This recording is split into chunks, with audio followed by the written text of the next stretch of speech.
যুবসাথী নিয়ে নতুন আপডেট। মুখ্যমন্ত্রী আপডেট দিয়েছে যে যুবসাথী কিন্তু সবাই 3,000 টাকা করেই পাবে। তো যারা যারা নতুন করে যুবসাথী ফর্ম ফিল আপ করতে চান তাদের কি কি ডকুমেন্টস লাগবে এবং কত বয়স কি বৃত্তান্ত আজকে আপনাদেরকে বলবো, এবং আমার এই স্ক্রিনে দেওয়া ছবিটা আপনারা দেখতে পারেন। আর ভিডিওটা ভালো লাগলে অবশ্যই কিন্তু একটু শেয়ার করে দেবেন যাতে সবাই আপনার মতো উপকৃত হতে পারে। তো প্রথমত যুবসাথী ভাণ্ডারের জন্য আপনাকে এখানকার ভারতীয় স্থানীয় হতে হবে পশ্চিমবাংলার। তারপরে আপনাকে 21 থেকে 40 বছর বয়সের মধ্যে থাকতে হবে। কমপক্ষে আপনাকে মাধ্যমিক পাস হতে হবে।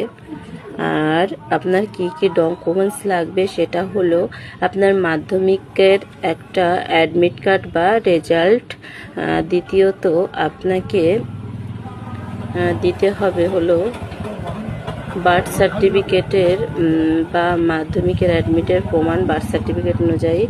তারপরে আপনাকে আধার কার্ড, ভোটার কার্ড দিতে হবে। পরিবারের মাসিক আয় কত সেই বৃত্তান্ত একটা প্রমাণ দিতে হবে। তো আরও যা যা আছে আপনারা এই স্ক্রিনে দেওয়া ছবিটা দেখে নেবেন।